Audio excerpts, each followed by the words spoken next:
तो वे उसके राग द्वेष आदि क्लेशों का कारण तो किसी प्रकार नहीं हो सकती।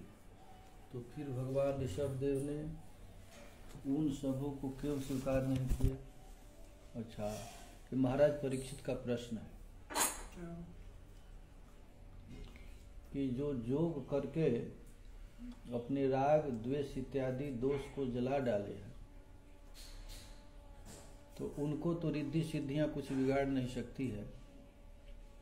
तो ऋषभदेव तो राग द्वेष इत्यादि क्लेशों से बहुत ऊपर उठ गए थे, तो वे सिद्धियों को स्वीकार क्यों नहीं किए?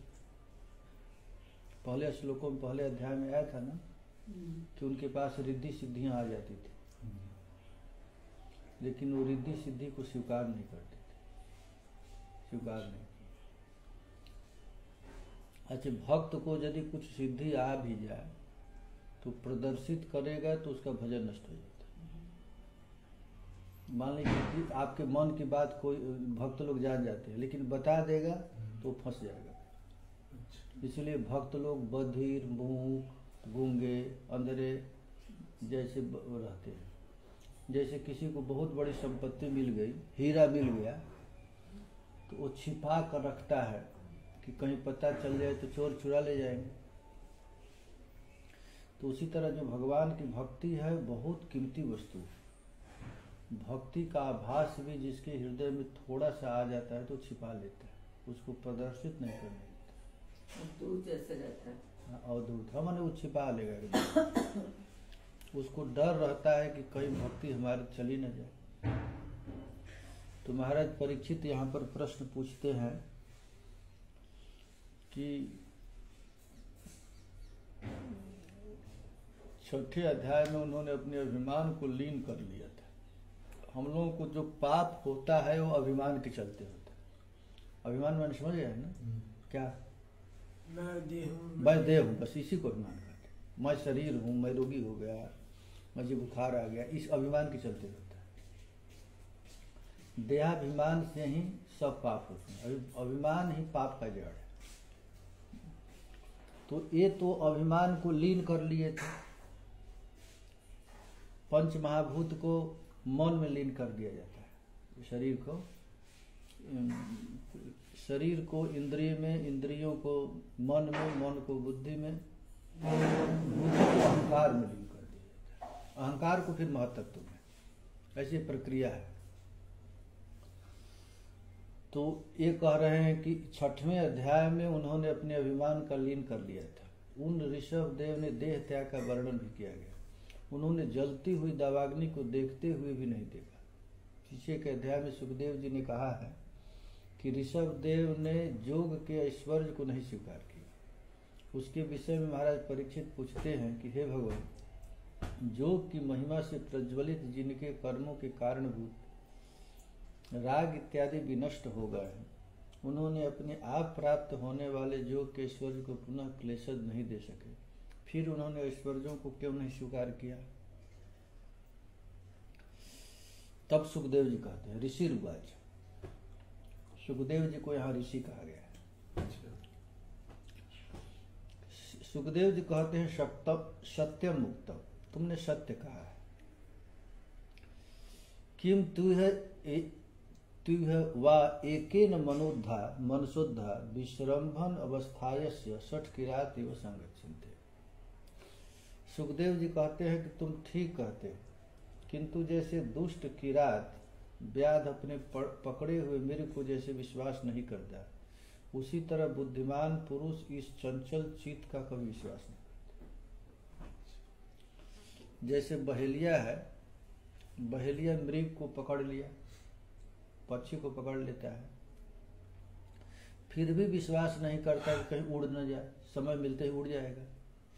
उसी तरह जिसका मन संपूर्ण रूपेण अपने ऊपर विश्वास हो गया है कि मैं मन पर बस विजय प्राप्त कर लिया हूँ, फिर भी मन पर विश्वास नहीं करते, वो धोखा दे देगा। कहते हैं 60 किरात एव संगच्छन्ते।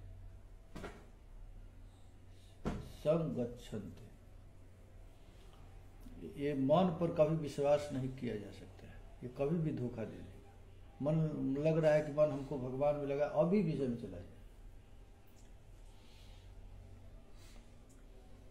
भावार्थ दीपिका में श्रीधर स्वामी पाद कहते हैं, अंगीकृत्य परिहरति सत्यमिति।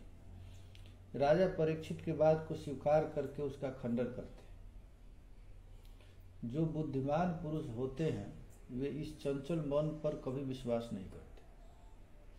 जैसे 60 किरात पकड़े हुए मृगों पर कभी विश्वास नहीं करता, अथवा 60 किरात पद से 60 किरात इस तरह विग्रह करने पर अर्थ होगा कि जिस तरह 60 किरात पर मृग का विश्वास नहीं है।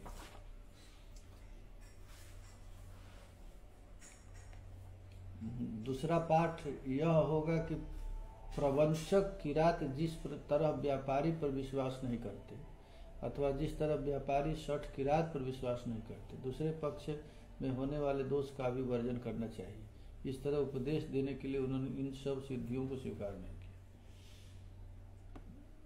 सब रिद्धि सिद्धियां आई। अब कोई साधु कहते हैं कि हमको संसार क्या बिगाड़ेगा, हमको धन क्या बिगाड़ेगा, हम तो हमारा मन। तो अब कितना भी होगा, ऋषभ देव जैसे तो हो नहीं सकता है। तो ऋषभ देव जी आदर्श हैं। उन्होंने कहा कि तुम कितना भी सिद्ध हो गए, महात्मा हो गए, फिर भी विश्वास नहीं करना मन पर, मन कभी भी धोखा दे देगा। तथा युक्तम, सुखदेव जी कहते हैं कि अब मैं ही नहीं कह रहा हूं, सिद्धांत भी कहता है। न कुर्यात् कर्हिचित् सख्यम मनसि ह्यनवस्थिते जद विश्रम्भा चिराचिरणम च स्कंधम तप ईश्वर। इस चंचल चित्त से कभी भी मित्रता नहीं करनी चाहिए, अपने मन पर कभी विश्वास नहीं करना चाहिए।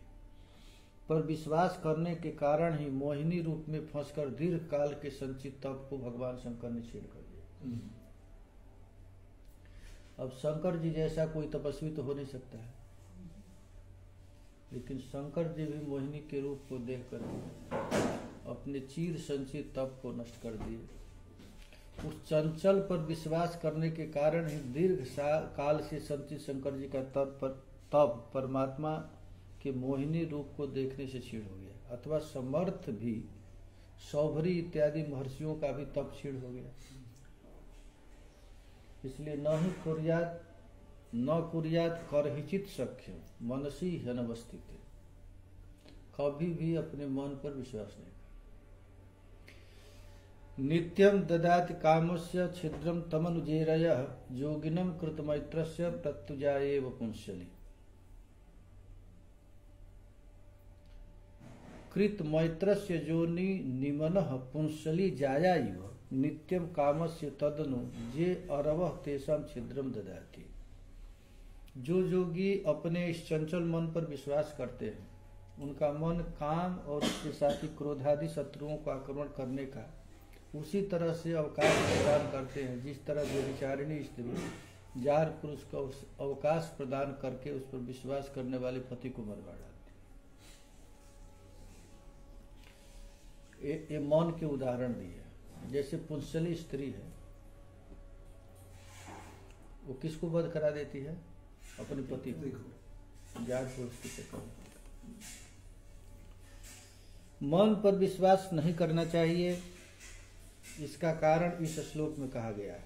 जो योगी अपने मन पर विश्वास करता है उसका मन काम तथा योगी के शत्रु क्रोध आदि को अवसर प्रदान उसी तरह करता है जिस तरह व्यभिचारिणी नारी अपने जार पुरुष को अवसर प्रदान करके उस पर विश्वास करने वाले पति का वध करा देती है।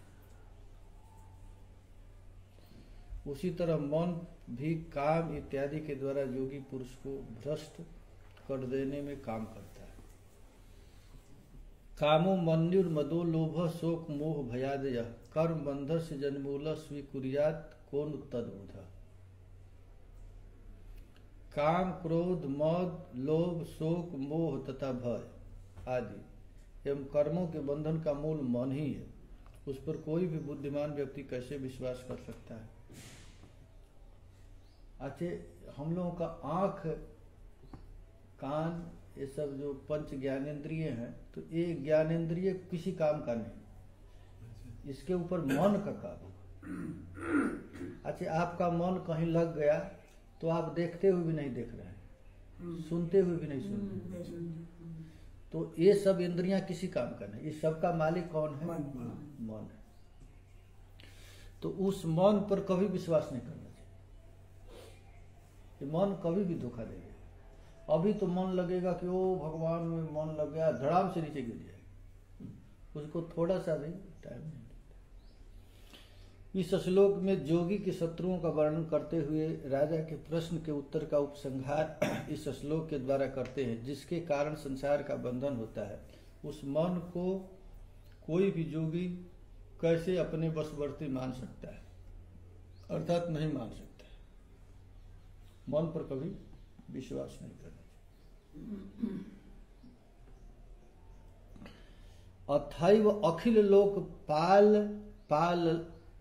पाल ललामो अपि विचक्षण जड़वत अवधूत भेष भाषा चरित विलक्षित भगवत प्रभाव जोगिना सांपराय विधि मनुशिक्षण स्वकलेवरम जिहासु आत्मानं स्यव्यवहित अंतरांतर मावे वान्वीक्षमाण उपरातुनवृत्ति रूप परराम।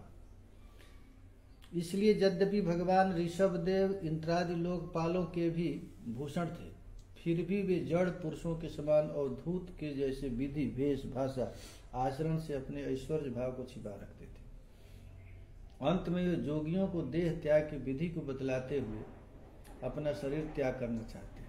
अपने अंतःकरण में अभिन्न रूप से स्थित परमात्मा को अभिन्न रूप से देखते हुए वासनाओं की अनुवृत्ति से रहित होकर और लिंग देह से भी अभिमान से रहित होकर उपरत हो। अच्छा, भगवान ऋषभदेव इंद्रादि देवताओं के भी अधिपति हैं, यानी ये भगवान है। भगवान कौन है? तो देवताओं के भी जो अपने मन को वश में कर लिया।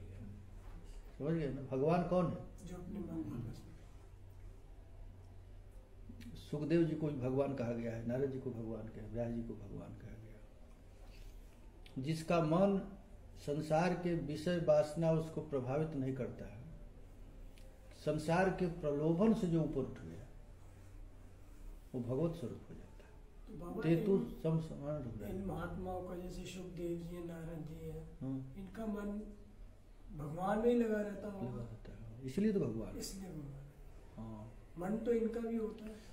तुलसीदास जी कहते हैं, तुम तो जो तो तुम समान रघुराया, नारी नयन सर जाहि न लागा, लोभ तम न फसाया, सो तो तुम समान रघुराया। अब ऋषभ देव जी भगवान है। ऋषभ का अर्थ होता है श्रेष्ठ। ऋषभ का अर्थ किए थे ना, ऋषभ श्रेष्ठ, सबसे। तो सबसे श्रेष्ठ कौन है? जो संसार के प्रलोभन में नहीं फंसता। कोई दुनिया का प्रलोभन उसको आकृष्ट न करे, वही भगवान। हम अपने स्वरूप को समझे, आत्मा का स्वरूप को समझे, तो संसार हमारे आगे सब फीका है, कुछ है नहीं। हमारे ही प्रकाश से सूर्य भी प्रकाशित है, आत्मा का ही तो प्रकाश है। हम अपने स्वरूप को समझ जाए तो संसार का जितना भी वस्तु छोटा है। क्योंकि संसार के राजा को क्या कहते हैं? महाराज है ना। अब भक्त को क्या कहते हैं? महाराजाओं का सहन सापति साह। जाए जिसको कुछ नहीं चाहिए वो सबसे बड़ा है। चाह है तो दुखी है, कोई चाह नहीं, अपने आनंद में जो मस्त रहता है। प्रसंग प्राप्त बात को समाप्त करके सुखदेव जी प्रस्तुत बात बतलाते हुए कहते हैं, समस्त लोकपालों के अलंकार स्वरूप होकर भी अपनी बाधितानुवृत्ति को समाप्त हो जाने के कारण उन्होंने अपने शरीर का परित्याग कर दिया। अनेक प्रकार से विलक्षण, अनेक प्रकार के अवधूत भेषों के द्वारा उन्हें ईश्वरीय प्रभाव प्रतीत नहीं होता। वे जोगियों को देह त्याग की विधि सिखलाने के लिए अभिन्न रूप से प्रतीत होने वाले परमात्मा को देखते हुए उन्होंने अपना शरीर त्याग दिया। एक महात्मा थे, कहाँ? चंडीगढ़ से ऊपर क्या है पहाड़ को? हिमाचल में एक महात्मा थे। अपने से अग्नि इकट्ठा की, अरे लकड़ी, चंदन का लकड़ी मंगवाए अपने भक्तों से, टाइम मुहूर्त बनाए, आग लगाए और उस पर सो गए और सशरीर रहे। माने उनको देह में थोड़ी सी भी, जैसे लकड़ी जलता है वैसे अपने शरीर को जीवित जला दिए। उनका फोटो देखा है ना, वहाँ वो गोवर्धन में जो फोटो एक काला लगा था, अरे वो जो इंजीनियर बनाता था उसका फोटो एक नहीं था, एक महात्मा का। हाँ, एक स्त्री भी बगल में खड़ी थी। वो गृहस्थ थे, अपना शरीर जला दिया। क्यों जलाया? मैंने कहा कि हम जिस काम के लिए आए हमको कोई अब शरीर से वो नहीं, थोड़ा सा भी समय आ गया, अहंकार नहीं था शरीर में, थोड़ा सा भी उनको ममत्व बुद्धि नहीं था। ऐसा महात्मा देखिए ससर, जैसे ऋषभ देव जी देखिए अपने शरीर को नष्ट कर दिया। पकड़ लेती, गवर्नमेंट पकड़ लेती है, पकड़ लेती है, लेकिन उनको नहीं पकड़ी होगी ना। ये तो मतलब इसको खुदकुशी नहीं बोलेंगे। खुद जैसे सती स्त्रियां होती थी तो पहले तो जबरदस्ती वो अपने से जल जाती थी। अच्छा, इसको खुद कसे, वो तो आश्चर्य की बात है ना। तो अरे हमको थोड़ा सा माची जल जाता है तो टेंशन आ जाता है, और उससे शरीर ऐसे जल ऐसे। आजकल की बात है। कितना वर्ष हुआ होगा? यही 30-40 वर्ष। बस तो फिर तो आजकल की बात है ये। तो लोगों को कोई परेशानी था, ऐसी जलाया वैसी कोई मन में नहीं चलता है ना नहीं ऐसे परेशानी नहीं था। नहीं, वो आप उनके विषय में नहीं जान, वो बहुत सिद्ध संत थे, साधारण व्यक्ति नहीं थे। शरीर हृष्ट पुष्ट, उनका 40 वर्ष उम्र, यंग शरीर और बहुत भारी विद्वान। माने उनका देहाभ्यास, ऐसा देहाभ्यास छूट गया, उनके हजारों फॉलोअर्स, एक नहीं हजारों उनके शिष्य हैं। माने ऐसा देहाभाव नष्ट हो जाना, एक महात्मा कहे कि बाप रे बाप ऐसा कोई हो नहीं सकता। अभी कलयुग में कौन होगा? हम लोगों को थोड़ा एक माची थोड़ा सा सुन और एकदम ऐसे हजारों आदमी के बीच में जले, ये भी नहीं हो, और टस से मस नहीं किया ऐसे। अब देखिए कैसे ये शरीर छोड़ रहे हैं अपने, कैसे वो शरीर छोड़ने की कला क्या है। अनेक प्रकार के विलक्षण, अनेक प्रकार के अद्भुत भेष इत्यादि को ईश्वरीय प्रभाव प्रतीत नहीं होता। वे योगियों को देह त्याग की विधि सिखलाने के लिए अब परमात्मा को देखते हुए भी उन्होंने अपना शरीर त्याग दिया। परमात्मा को देखते हुए तस् हवा एवं मुक्त लिंगस्य भगवत ऋषभस्य जोग माया वासनया देहम एवं जगति अभिमान भाषेन संक्रमण कोंक वेंक कुकुटान दक्षिण कर्नाटकान देशान जदृक्षयोपगतः कुटलाचलो पवन आस्य कृतांत कवल उन्माद इव मुक्त मूर्धजो संवित इव विशेषचार। इस तरह लिंग शरीर के अभिमान से रहित हम लोगों को दुख क्यों होता है? अभी कभी महात्मा थे, महात्मा गांधी के समय में, कि उनको घाव हो गया तो डॉक्टर कहा कि हम बेहोश होकर के ऑपरेशन करेंगे, तो उनको बेहोश मत करो, ऐसे ही कर लो। वो अपने मन को कहीं ले गए और पूरा ऑपरेशन करके निकाल दिया। ये तो अभी की बात है। तो मन इस शरीर से अपने मन को हटा दिए कहीं, तो ये शरीर कट रहा है, कुछ पता नहीं चल रहा है। तो इस लिंग शरीर के अभिमान से रहित ऋषभ देव का शरीर जोग माया की वासना से इस पृथ्वी पर अभिमानाभ्यास के आश्रय से विचरण करता रहा। दैववशात वह दक्षिण भारत के कोंक, वेंग, कुटक तथा कर्नाटक इत्यादि देशों में ही गए। वे मुंह में पत्थर का टुकड़ा डाले दिगंबर रूप में कुटलाचल वन में विचरण करते रहे। अच्छा, ये शरीर जीवित है लेकिन मरा हुआ है। ऋषभ देव जी पर्वतों के नीचे तलहटियों में घूम रहे हैं, लेकिन उनको किसी चीज का परवाह नहीं। मुंह में पत्थर रख लिए, कुछ नहीं बोलेंगे, कोई उनको मुंह ते थूके गाली दे, कुछ परवाह नहीं। माने जीवित जीव ही मर गए, कोई देहाध्यास नहीं, क्योंकि देह से अपने मन को निकाल दिया। मन से अभिमान का त्याग कर देने पर भी किसी संस्कार विशेष के कारण उनका शरीर अभिमान वशात के कारण कुलाल चक्र के समान चलता रहा। जैसे पंखा है, पंखा से चल रहा है, अब बिजली आप काट देंगे तब भी कुछ देर तक चलता रहता है। तो ये हम लोगों का शरीर कब तक चलेगा? जब देह में अभिमान, जब अभिमान हट जाएगा तो शरीर भी पतन हो जाएगा, गिर जाएगा। उसी तरह ऋषभ देव जी का देह से अभिमान हट गया था, देह में अभिमान नाम का कोई रहा नहीं, फिर भी ये शरीर चल रहा है। सोता चल रहा है प्रारब्ध बस। उनका शरीर अभिमान वश के कारण कुलाल चक्र के समान चलता है। कुलाल चक्र जानते हैं ना, क्या कहते हैं, जो घड़ा बनाता है, कुम्हार का चक्का होता है, ऐसे ऐसे एक बार चला देगा और फिर बहुत देर तक चलता है। रहा मुक्त जीवों को अविद्या के कारण होता है, उसी को विशेष रूप से सुखदेव जी ने जोग माया की वासना कहा। कोंक आदि देशों में पहुंचकर मुख में पत्थर के टुकड़े का ग्रास डाले हुए नग्न घूमते रहे। एकदम देहाध्यास छूट गया, एकदम कुत्ता बिल्ली जैसा ऐसा घूमे, कोई परवाह नहीं, कोई देहाभ्यास नहीं। उसी समय वायु के द्वारा झकोरे गए बांसों की रगड़ से प्रबल दावाग्नि धधक उठी और संपूर्ण वन को अपनी लपेटों में लेकर ऋषभदेव का शरीर उसमें भस्म कर दिया। भागे भी नहीं, बांस जंगल में आग लग जाता है, बांस वो जंगली बांस होता है, तो ऐसे ऐसे रगड़ करके आग लग जाता है। तो उसी जंगल में घूम रहे थे, आग लग गया और शरीर जल गया। अब कोई उनका समाधि किया न, कोई भंडारा किया न, कोई कुछ किया, वो जीवन मुक्त। देखिए ऐसे शरीर ये भगवान ऋषभदेव शिक्षा देने के लिए आए थे योगियों के। वायु के वेग से झकोरे से बांसों की रगड़ से दावाग्नि उग्र हो गई और उसने वन के साथ ऋषभदेव के शरीर भी जला दिए। ऋषभदेव जी और शरीर चढ़ गए। अब शरीर को जलाना भी नहीं पड़ा। अरे वो लकड़ी के इकट्ठा करते हैं ना लोग, कि मर गया तो लाओ लकड़ी, लाओ घी जलाओ, अब उनको जलाना भी नहीं, अपने बांस दावाग्नि में शरीर जल गया। जस्य किल अनुचरित मुपाकर्ण कोंक वेक कुकुटानाम राजा और हतनु शिक्षक कालावधर्म उत्कृत माने भवितव्य न विमोहित स्वधर्म पथमकतो भयम पहाय कुपथ पाखंड समंजस निज मनुष्या मंद संपवर्त।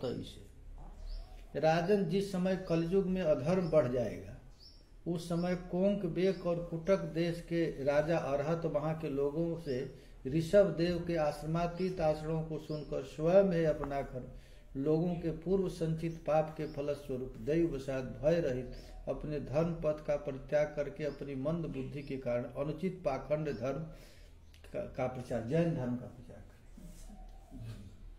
आज से बहुत दिन के बाद इनका ऋषभ देव जी का शरीर कब छूटा? सत्ययुग में। सतयुग में छूटा? हाँ, सत्ययुग के ऋषभ देव जी हैं। और नाभि के उसी समय के प्रिय व्रत आनिर्द आनिर्द के नाभि के ऋषभ देव। तो ऋषभ देव जी का जब शरीर छूटा तो कथा ऐसे ही कोई कह रहा था कलयुग में, इस तरह कथा कह रहा था। तो इनके आचरण सुन करके एक राजा था, उनका नाम था अरहत। तो उसने उन्हीं के जैसा आचरण करके एक नया धर्म चला दिया, नंगा रहना, बाल नोचना, ये खाना, एक धर्म चला दिया जिसको कहते हैं जैन धर्म। भागवत में मेंशन है जैन धर्म। जैन धर्म का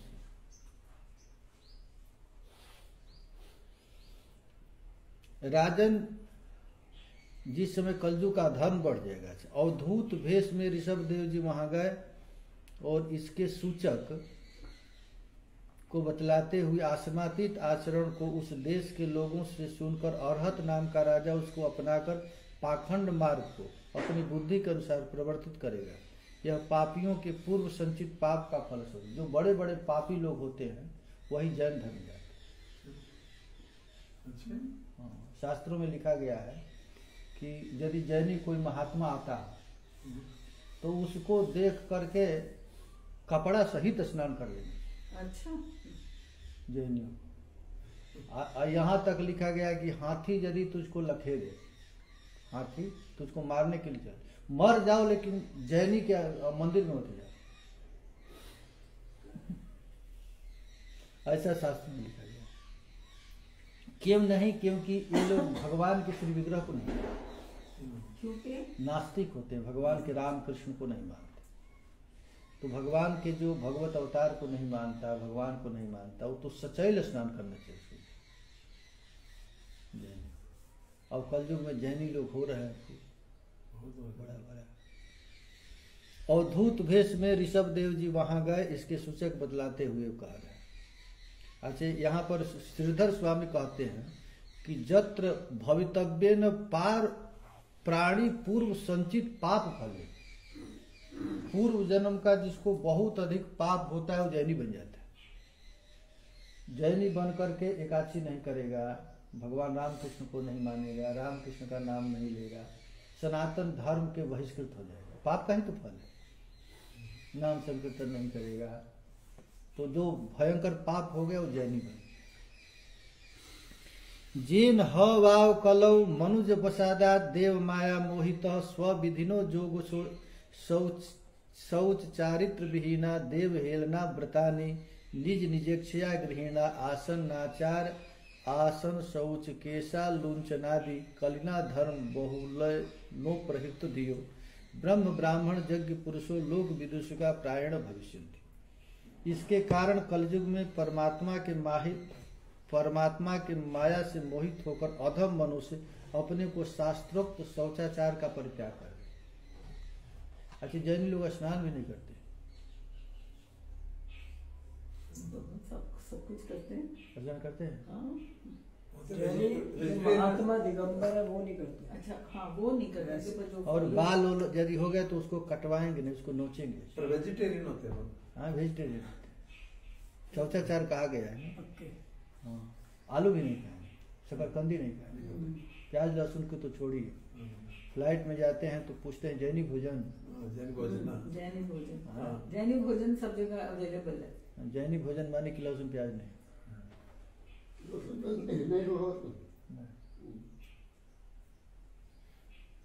अच्छा लगेगा कि अच्छा है, लेकिन कहते हैं कि ये शौचाचार को परित्याग कर देते।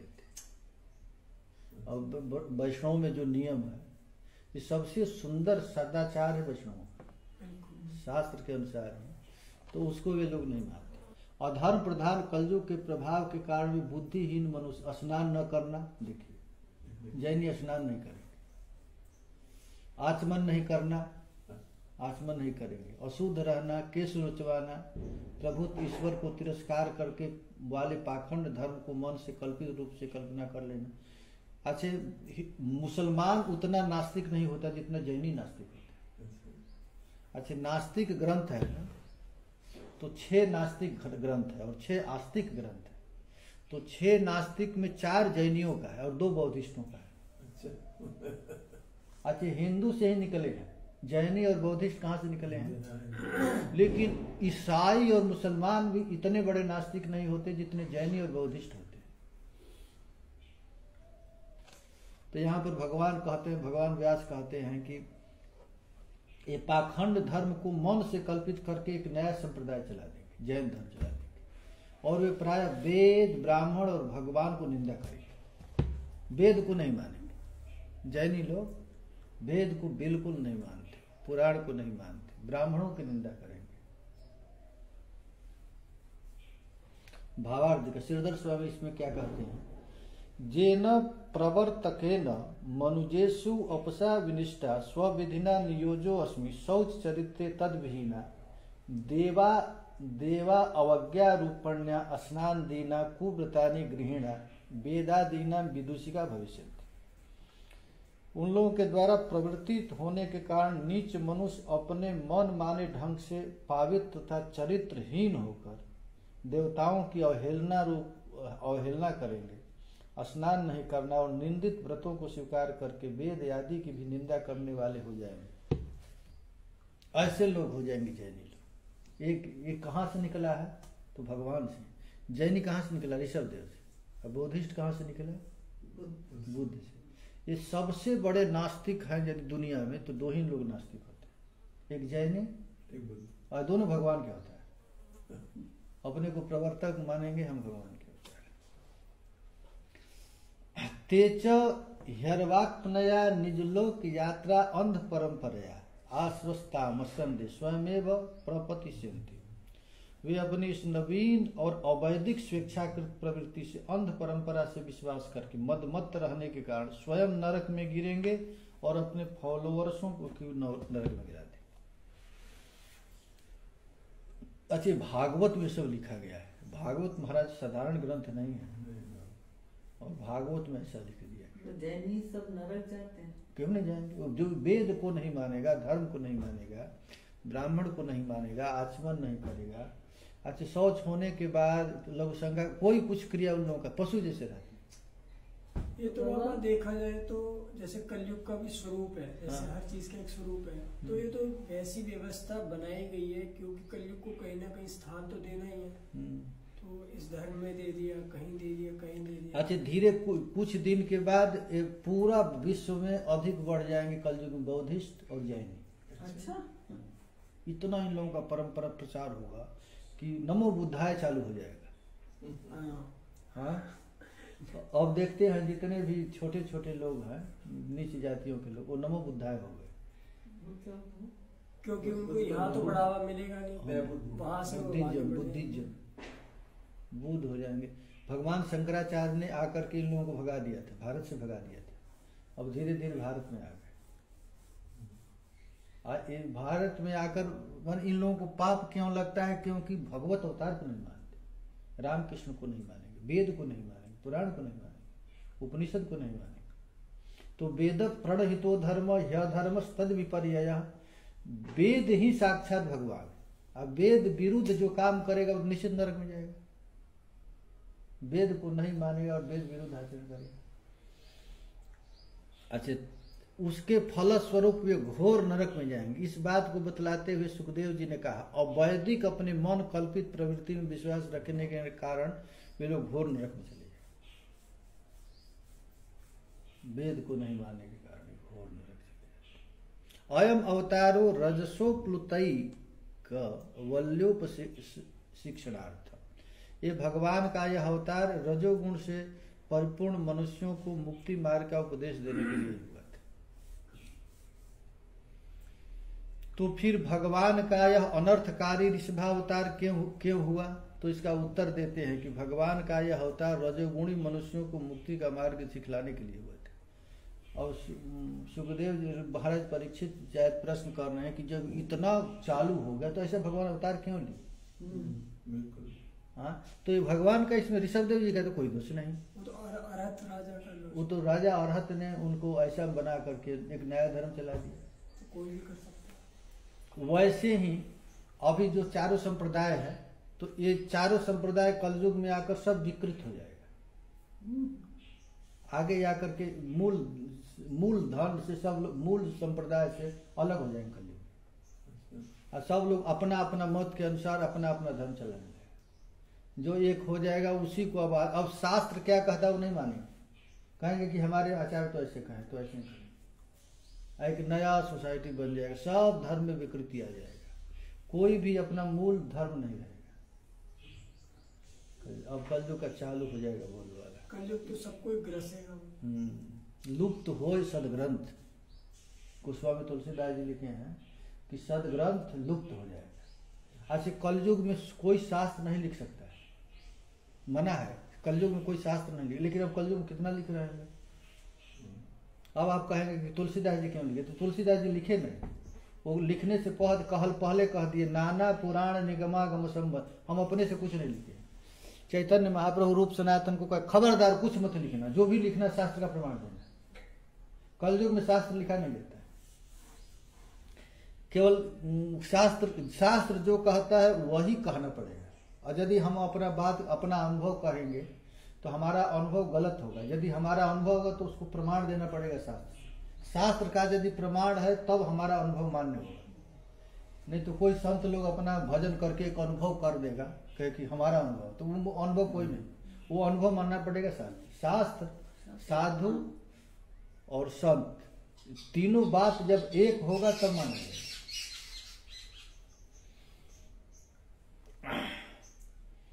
तस्यानुग्रहण, इस गुणों का वर्णन करते हुए सत्पुरुष लोग कहते हैं, अहो भुवः सप्त समुद्रवत्या द्वीपेषु वर्षे सधु पुण्य में तत् गायन्ति यत्र त्यजना मुरारे कर्माणि भद्राण्यवतारयन्ति।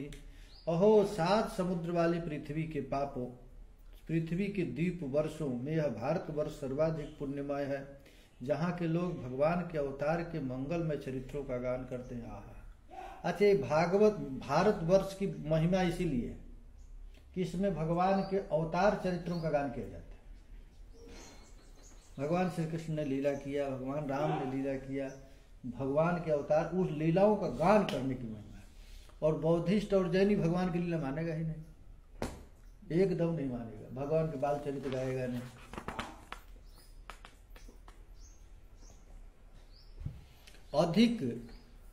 अधिक पुण्यम जस्मी, पृथ्वी के सभी द्वीप और वर्षों में यह भारतवर्ष ही पुण्यमय है, जहाँ के लोग हरि के अवतारों के मंगलमय चरित्रों का गान करते हैं।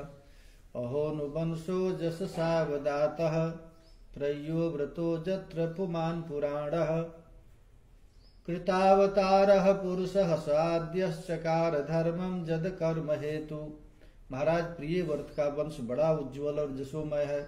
इस वंश में पुराण पुरुष आदि नारायण ने ऋषभ देव के रूप में अवतार ग्रहण किया और मोक्ष की प्राप्ति कराने वाले परमहंस धर्म का आचरण किया। भावार्थ दीपिका श्रीधर स्वामी। प्रिय व्रतस्य वंश, महाराज प्रिय व्रत का वंश परम शुद्ध है। इसी वंश में आदि पुरुष भगवान नारायण ने ऋषभ का अवतार लेकर के मोक्ष प्राप्ति कराने वाले धर्म का आचरण किया। कोनस्व काष्ठामपरो न गच्छे मनोरथे नाप्यभवस्य जोगी जो जोग माया स्पृहजन्तु दस्ता ह्यसत्ययाजे न कृतः प्रयत्न। इन भगवान ऋषभ देव के मार्ग का कोई भी जोगी मन से भी अनुसरण कैसे कर सकता है, क्योंकि ये अपने आप प्राप्त जिन सिद्धियों को मिथ्या समझकर त्याग दिया था, उन्हीं सिद्धियों के लिए निरंतर प्रयास करने वाले भला उनकी तुलना कैसे कर सकता है। अच्छा, हम लोग थोड़ा थोड़ा सिद्धि के लिए ललायत होते हैं, हमको थोड़ा धन मिल जाए, प्रतिष्ठा मिल जाए, थोड़ा सा, वो क्या ऋषभ देव जी का तुलना करेगा इन्होंने। दूसरा, कोई भी जोगी भगवान ऋषभ देव के मार्ग का मन से भी अनुसरण नहीं कर सकता है, क्योंकि अपने आप प्राप्त जिन सिद्धियों को मिथ्या समझकर उन्होंने त्याग दिया था, उन्हीं सिद्धियों के लिए दूसरे जोगी लोग सदा प्रयासरत रहते हैं, अथवा कैसी सिद्धियों की स्वीकार की ओर उदास हो गए, तो इसका उत्तर वे जो सिद्धियां स्वयं भगवान ऋषभ देव का सेवन करना चाहती है। इतिह सकल वेद लोक देव ब्राह्मण गवाम परम गुरुर भगवतः ऋषभाख्यस्य विशुद्ध चरित विरित पुरुष समस्त दुश्चरिताभिवरणम परम महामंगलाय निदमनुश्रवण श्रद्धयोपचितयान शृण्वत्ति श्रावयति वावहितो भगवती तस्मिन् वासुदेवे एकांततो भक्तिरनन समन्वर्तते। राजन, मैंने संपूर्ण वेद लोक देवता ब्राह्मण तथा गौओं के परम गुरु भगवान ऋषभ देव का चरित्र मैंने आप लोगों को सुनाया। यह मनुष्यों के समस्त पापों को विनष्ट कर देने वाला है।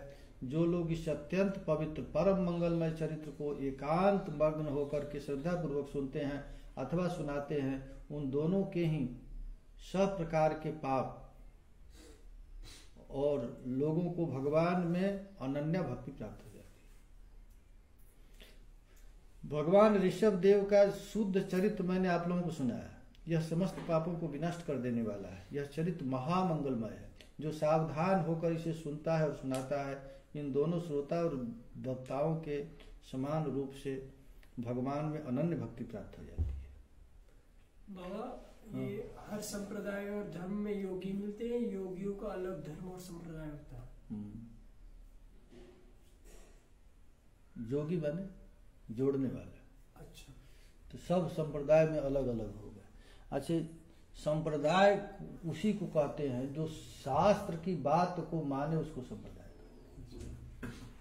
वेद को, शास्त्र को, पुराण के जो सिद्धांत लिखा है उसी के अनुसार चलना पड़ेगा।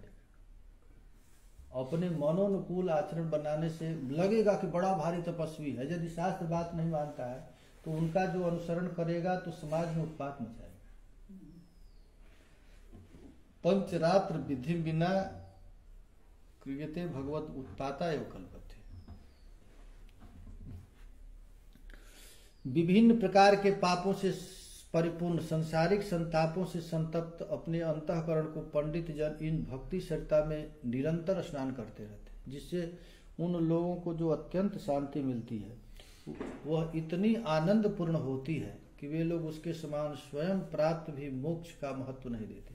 श्री भगवान का भक्त जो हो जाने मात्र से उनके समस्त पुरुषार्थों की अनायास ही प्राप्ति हो जाती है। इस दंडक में सुखदेव जी भक्ति के ही परम पुरुषार्थत्व का प्रतिपादन करते हैं। उस भक्ति सरिता में ही जोगादि में नहीं निरंतर स्नान करते रहते हैं और भगवान के द्वारा दिए जाने वाले मोक्ष नामक पुरुषार्थ का भी अनादर करते रहते हैं। अनादर का कारण यही है, भवदीय हो जाने के कारण उनके सारे पुरुषार्थ उन्हें प्राप्त हो जाते हैं। राजन पतिर्गुरुर्लम भवताम जदो नाम दैवः प्रियः कुलपति क्वच किंकरो वः यस्तेव मंग भगवान भजतां मुकुंदो मुक्तिं ददाति करहिचित् स्मृन् भक्ति जोगम। राजन, भगवान मुकुंद भवतां जदूनां पति गुरु दैव प्रिय कुलपति क्वचकिं करो वह अंगम भजतामेव अस्तु स करहिचित् मुक्तिं ददाति स्म भक्ति योगम न।